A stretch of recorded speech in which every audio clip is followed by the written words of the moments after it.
okay lang kayo. Tsaka nga pala ha, sandali, may ibang nga tayo sandali. Sige. Yung Iglesia ni Cristo, nag-file ng libel cases sa akin. Bakit? Anyari? Kasi yung bang sinulat ko sa Inquirer, na yung raid doon sa compound ng Iglesia ni Cristo. Ay, File kayo ng file. Sige, file kayo lahat. Buong bunsa. Tangina nyo, tangina nyo, tangina nyo, tangina nyo, tangina nyo. Maria Josep, wala na nga kayong power nung araw. Siguro takot na takot yung administrasyon nung araw sa inyo. Panahon ni Digong, hindi, wala sila. Wala kayong masyadong sensitive. Good morning sa inyong lahat, mga mahal kong mga kababayan. Grabe na naman itong ating pag-uusapan. Ramon Tulfo, gumagawa na naman ng ingay. Ingay na isang katarantaduhan na naman. Kilala nyo naman ito mga kababayan, yung kanyang mga bargas na mga pananalita. Itong si Ramon Tulfo, binanatan ang mga taga Davao. Mga kababayan, bago yan, ipapaliwanag ko muna sa inyo ang ginawa ni Ramon Tulfo noon sa buong Iglesia ni Cristo na kanyang pinagmumura at hinamon niya po na kasuhan siya. Kalaunan po mga kababayan, kinasuhan siya ng mga kapatid at itong taong ito talagang hinuli ng mga pulis mga kababayan dahil sa kanyang mga tirada sa Iglesia ni Cristo na wala namang mga katotohanan. Pagkatapos po niyan mga kababayan, nabugbog ito ni Raymart Santiago. Kung hindi ako nagkakamali, talagang nagkagulo-gulo ang buhay niya pagkatapos po na alipustahin niya ang buong Iglesia ni Cristo.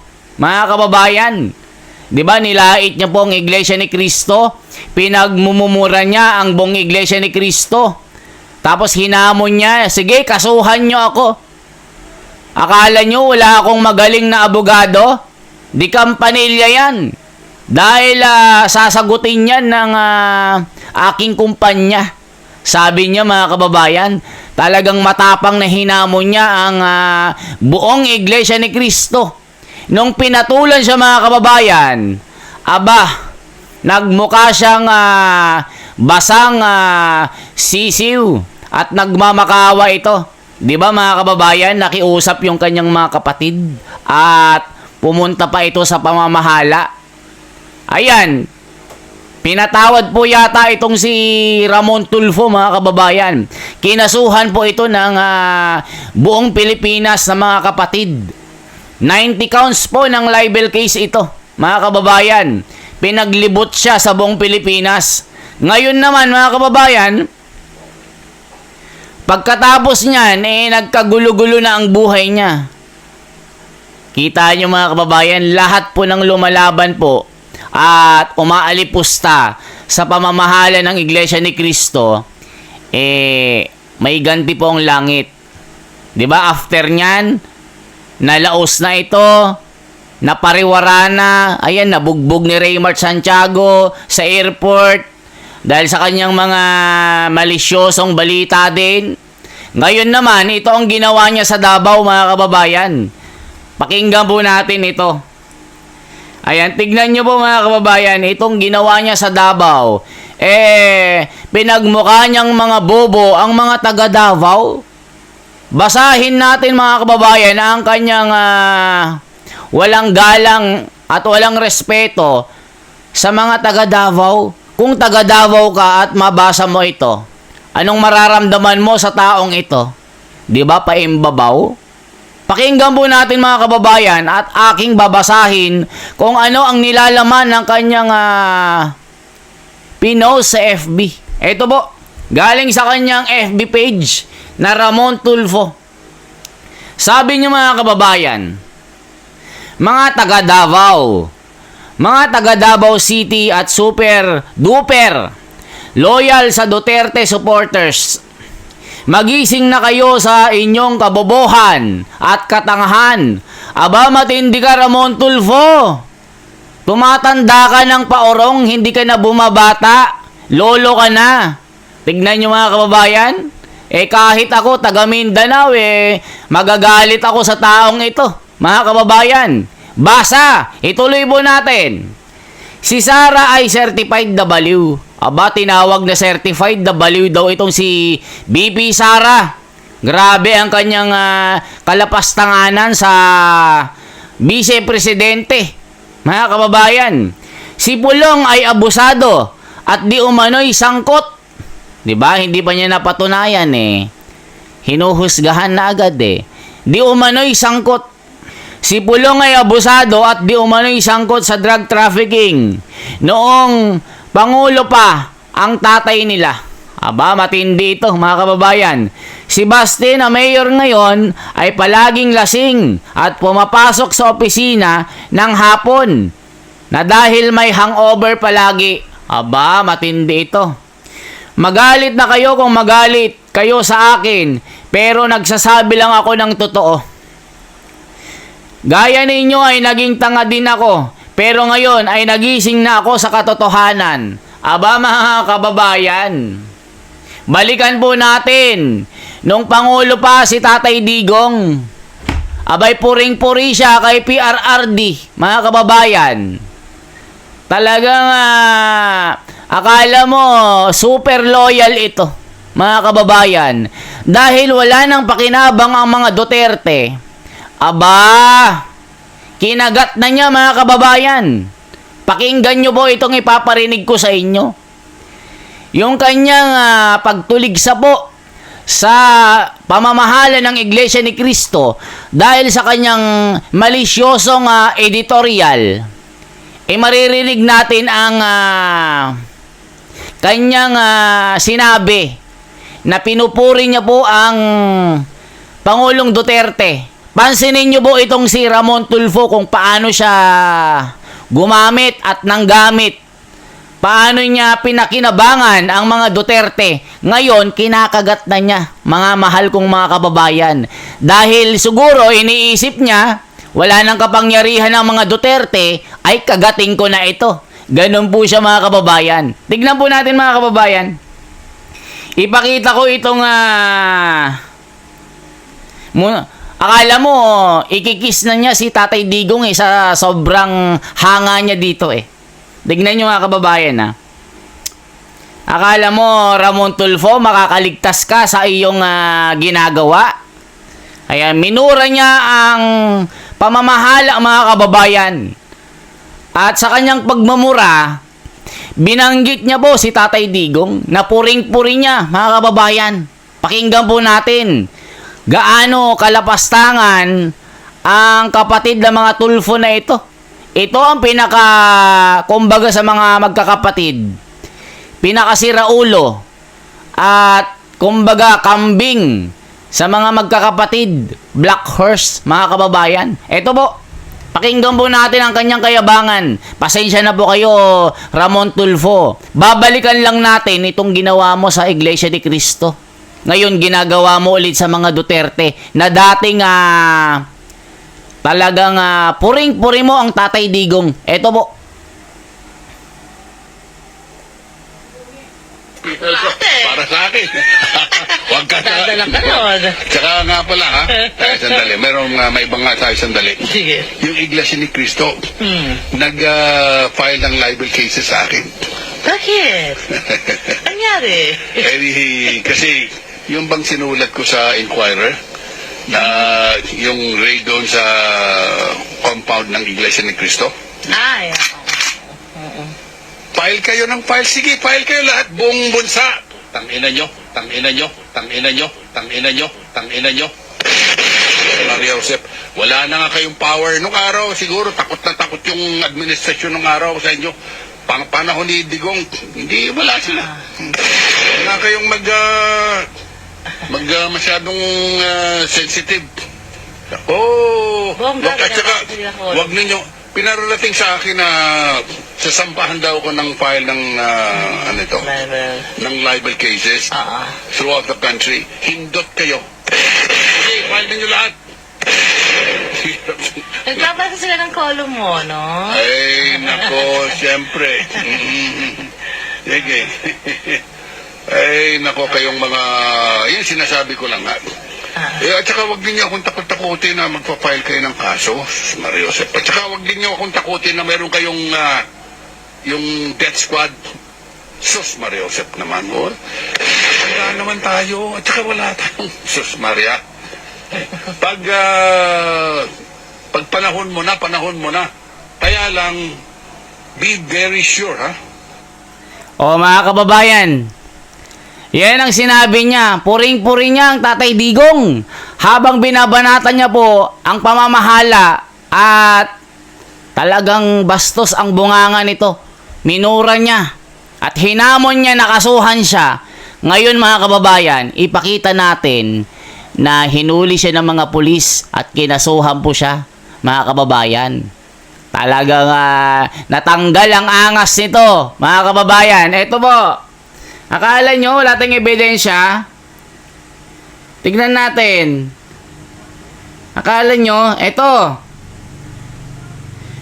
Sa iba pa rin balita, sumailalim sa booking procedure ang columnist na si Ramon Tulfo at tatlong editors-in-chief ng Philippine Daily Inquirer o PDI ugnay sa kasong libel na isinampa ng Iglesia ni Cristo laban sa mga ito. Sinasabing voluntaryong sumuko si Tulfo sa Makati Police Station, pati na ang PDI Executive Director na si Jose Maria Nolasco, Opinion Editor na si Rosario Garceliano at Associate Editor na si Pergentino Bandanriel Jr. nitong Lunas sa bisa ng warrant of arrest na inilabas ng Dasmariñas Cavite Court laban sa mga akusado 10,000 piso ang inirekomendang piyansa ng mga ito. Sa Facebook page ni Tulfo, idinitalya niya ang insidente kung saan 6 na oras umano silang idetine sa Makati Police Station at kinuna ng fingerprints at mugshots habang pinoproseso ang bail bond. Ayon kay Tulfo, ang nasabing kaso ay isa sa 70 libel case na nagugat sa kanyang isinulat na kolum noong March 2017 tungkol sa pagkakaroon ng malaking private army umano ng Iglesia ni Cristo. Karamihan umano sa kaso ay na-dismiss na habang may 3 pang isinampa sa korte sa Tagum, Davao del Norte, Dasmariñas at Bacoor, Cavite. O mga kababayan, di ba ang yabang niya nung kinasuhan na, ang bait-bait na mga kababayan? O di ba ngayon, gumawa na naman siya ng eksena. After nun mga kababayan, after na kinalaban niya po ang Iglesia ni Cristo, yung karera niya po, talagang minalas na po siya sa buhay. Puro kamalasan na at wala nang katahimikan yung buhay niya, mga kababayan. Ganun po ang sumpa ng langit pagka kinalaban mo po ang pamamahala sa lupa. Itong pamamahala ng Iglesia ni Cristo na hindi ka naman inaano. At yung binibintang mo na mga sinulat mo sa iyong editorial, hindi naman pala totoo. Kaya yun, kinasuhan ka ng grabe, patong-patong na kaso. Talagang parang normal na tao na inaresto ito mga kababayan. Mula nun, nakalaban din niya si Raymart Santiago, yung mag-asawa, di ba mga kababayan, na si Claudine Barreto yata yon, kung hindi ako nagkakamali. Nagpang-abot sa airport. Nabugbog siya mga kababayan, nagka-black eye ito. Ngayon naman mga kababayan, nasasangkot na naman sa issue na ito.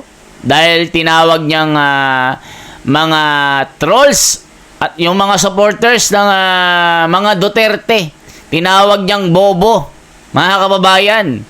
Dahil hindi niya na mapakinabangan, kinagat niya na ito. Ganyan po mga kababayan.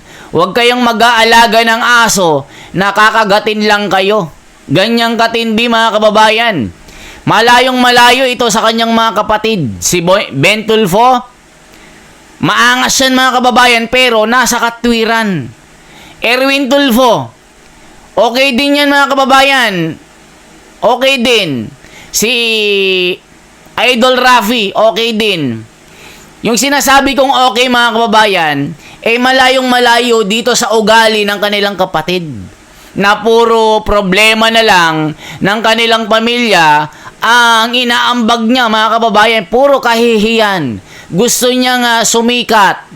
Ibig sabihin mga kababayan, gusto niyang kumagat. kumagat sa viral. Gusto niya nga ibig sabihin yung cloud chaser, mga kababayan. Kumbaga, sumisingit. Anong term dyan, mga kababayan? Yung parang nakikisawsaw sa issue na gusto lang matunog yung pangalan niya. Yan na naman, gagamitin na naman niya ang mga Duterte. Gaya ng ginawa niya sa Iglesia ni Cristo, mga kababayan. Ganong katindi. Kaya anong masasabi niyo po dito, mga kababayan? Sa ginawa ni Ramon Tulfo, talagang inano ito sa Davao. Persona non grata, mga kababayan. Bawal ito pumunta sa Davao. Ipinagbabawal na siyang mamasyal doon. Di ba balita noon naging best friend ito ni Tatay Digong na pag dumadalaw ito sa Davao talagang inaasikaso siya ng mga Duterte, mga kababayan. Ang kabait ang mga Duterte sa iyo noon nung pangulo pa si PRRD, pero ngayon kinagat mo na si PRRD dahil wala ka nang mapakinabangan. Ganyang katindi si Ramon Tulfo, mga kababayan. Tignan nyo. Kaya yung karera niya laos na. Malayong malayo sa kanyang mga kapatid. Tignan nyo yung kanyang mga brother. Malamang manalo pa ito. Yun nga lang, sa ginawa mo, baka matalo pa ito, mga kababayan. Ang daming mga botante sa Davao, Mindanao, Visayas. Tapos, ginanon mo lang ang mga taga Davao. Lahatan na yun, mga kababayan. Domino. Yung nagmamahal sa mga Duterte. Kaya kung kayo ang tatanungin, mga kababayan, agree ba kayo sa sinabi ni Ramon Tulfo?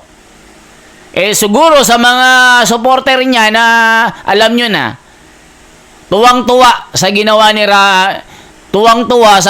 ni Ramon Tulfo na pangbabastos sa mga taga Davao. Di ba, mga kababayan? I-comment nyo kung ano pong masasabi nyo. Mga mahal kong mga kababayan, yan lamang po ang ating bahagi. Pinakita ko lang po ito para mag-flashback tayo sa history ni Ramon Tulfo. Bakit minamalas ang kanyang karera?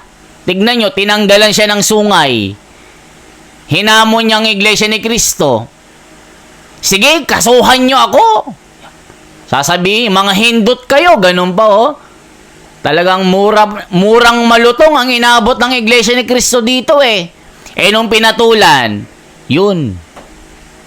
Natanggal ang sungay. Tignan nyo, mga kababayan. Hindi niya na mabanggit-banggit ang Iglesia ni Cristo kasi papatulang ka ng mga kapatid. Talagang makukulong ka.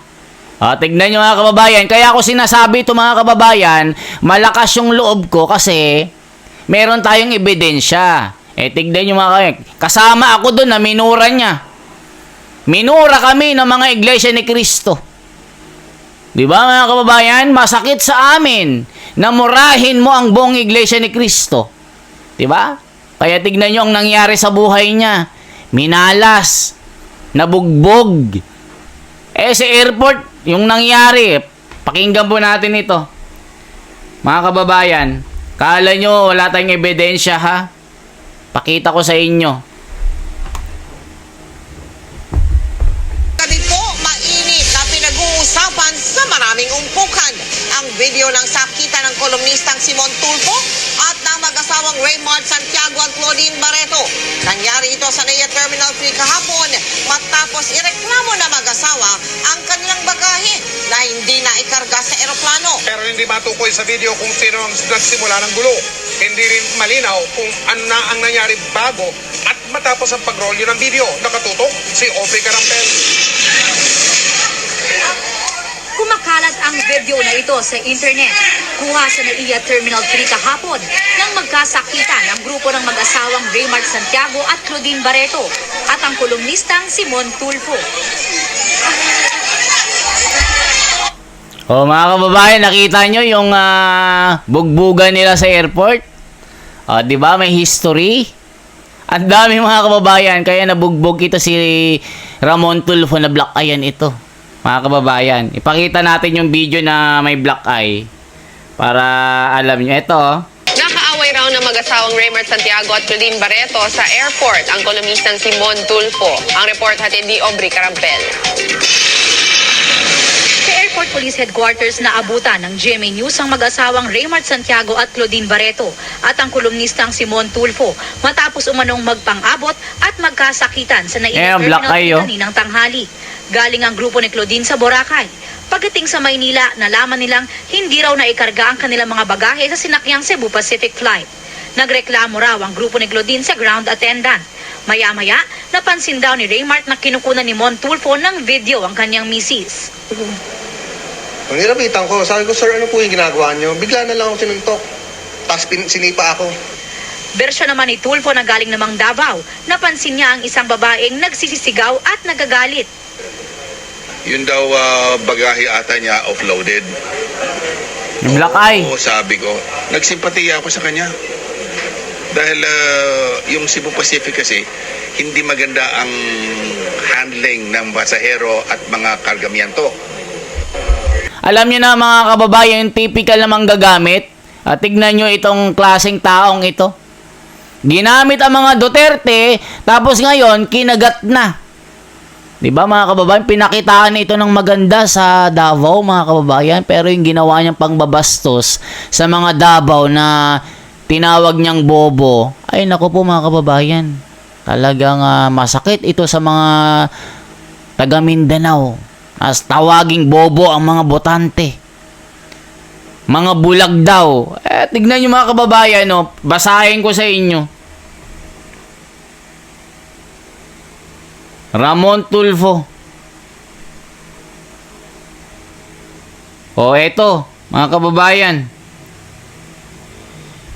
Mabuhay ang mga libo-libong trolls ng DDS. Mabuhay ang abuso sa Davao City. Mabuhay ang mga tanga at bobong botante ng Davao City. Mabuhay ang mga Mary Grace Piatos ng Davao City. Umani po ng mahigit 3,000 komento. Tapos 240 shares. Tignan nyo mga kababayan. Ayan o. Sabi o. Happy anniversary. Yung pinost niya, yung may black eye siya. Ayan, Claudine Barreto, Raymart Santiago, yung bugbugan. Tagapagtanggol ng masa. Pero kapag may national issue at corruption, sorry po. Ayan yung mga post dito mga kababayan. Binabatikos po si Ramon Tulfo dito. Grabe oh. Totoong mga tao ang mga Duterte. Nagmahal sa bayan. Our love for Duterte stems from their patriotism, which is why we love him. We can never blame the supporters for that, because in reality, only this family has shown the true love and care of the Filipinos. Tignan nyo mga kababayan. PDP laban all the way. Hindi ano. Yan lamang po ang ating bahagi mga kababayan. Once again, ako si The Wonder sa Philippines. Isang like, isang share po. At isang subscribe. At i-komento nyo ang mga komento nyo dito. Pag-usapan natin dito. Malapit na po ang Mayo 12. Bumoto tayo ng tama. Paalala po. Igalang po natin kung ano po ang pasya ng pamamahala ng Iglesia ni Cristo. Sino man po ang mga napili at mapapalad, irespeto po natin. Dahil yun po ang pasya ng pamamahala. At yun ang dapat sundin ng mga miyembro ng kapatiran. Mabuhay po mga kababayan. God bless po.